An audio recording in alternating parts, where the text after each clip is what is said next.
Hey everybody, my name is Allison Ostrander and I'm the Director of Risk Tolerance here at Simpler Trading. And in today's video, I want to discuss the compound butterfly strategy. Now, this is a strategy I did quite a bit last year. For those of you who have been following along with me for a while, y'all know how successful this strategy was last year in playing the crazy ranges that we had both down and randomly to the upside. And this year, I've kind of put it back on the back burner. It was a tool that worked out great last year, and then I put it back in my toolbox when it looked like it wasn't being as effective and that volatility was starting to come out of the market some. But more recently, between things that have happened with SVB, right, as well as what we've seen just from a technical side in the last few trading days, we've seen a pickup in those daily ranges. For a good chunk of this year, I would argue that the daily ranges have been closer to around 50 points on average, sometimes below that, like here at 28 points, sometimes slightly above 50, like here at 59 points. But they've certainly been well below the 100-point range that we got a lot of back in 2022. However, with the situation SVB happening more recently and what's happening with some of the financials and other symbols, we've started to see those daily ranges pick back up. On Thursday, we had a 109-point range. On Friday, we had an 87-point range. Today, we had a 96-point range. So they're certainly getting to that 100-point range that we've normally seen. On top of that, we have plenty of room on momentum to still continue to the downside, or if we start to get a reversal, right, for a move back up. And we also do have several news events this week that might be a little bit more focused on, like CPI and PPI with inflation. That could cause the market to swing a bit more like it did last year. And so I think this is a good week once again, or you might prep this for the Fed announcement later this month to consider a compound butterfly strategy. And in particular, the one that I used quite a bit of last year is the broken wing butterfly strategy, having one on the call side and one on the put side. This way, we don't necessarily have to be right about how the market will react to this news. All we have to do is be right about the potential volatility that we could see in the market. And sometimes when these news events happen, like back here, for example, you get an opportunity to take a profit not only on one side, like in this case on the put side of the trade, but you also have an opportunity to take a profit on the call side, which can make for a really fun strategy to trade in volatility. And so for this week, the anticipated range going into Friday's expiration is around 109 points. Like I mentioned, the daily ranges have been around 100 points already. So knowing that's the anticipated range for the week, knowing we have room on momentum, we're not at any exhaustion levels, and knowing the news that we have coming out, I think this could be a good strategy for this week, or certainly a good strategy to play through the Fed announcements later this month. So what I would look to do is go roughly 100 points out of the money on each side and look at a broken wing butterfly. For example, roughly 100 to 110 points higher from here is around 39.65-ish.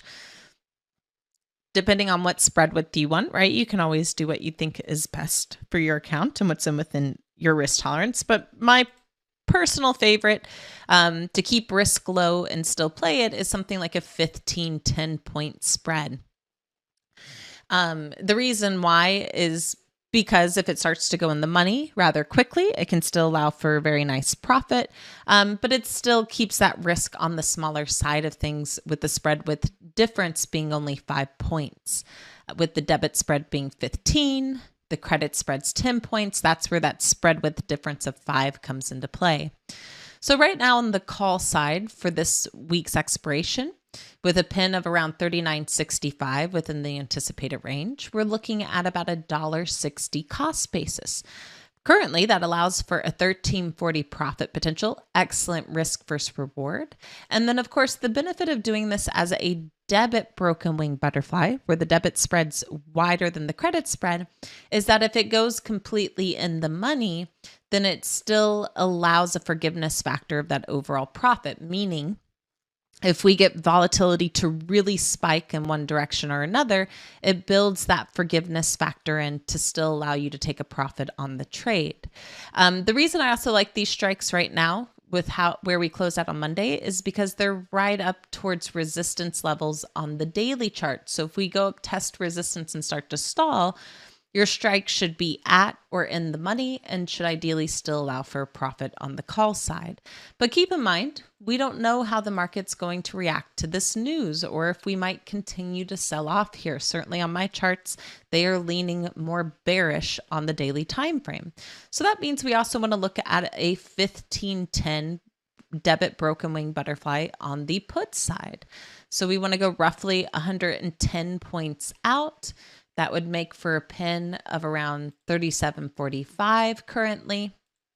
If we have 15 points on the debit spread, 10 points on the credit spread, that's about $1.20 cost basis right now.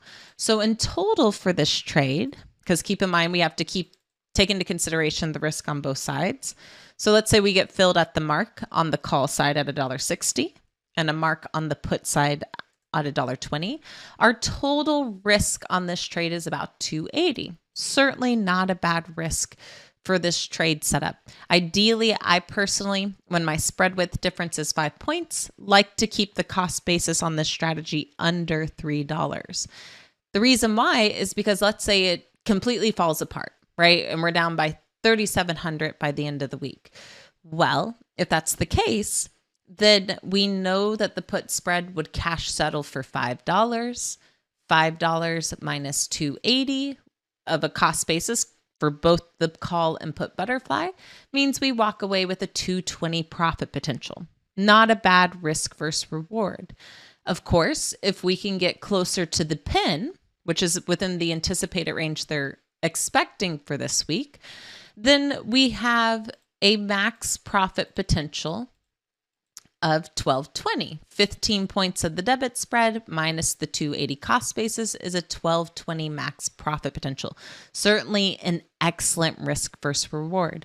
So if we do continue to pick up in the daily ranges like we have been, this is a tool from my toolbox that I might be pulling back out for this year and continuing to use to play this volatility and uncertainty in the market. Because remember, once again, I don't have to be right on if the market reacts positively to the news.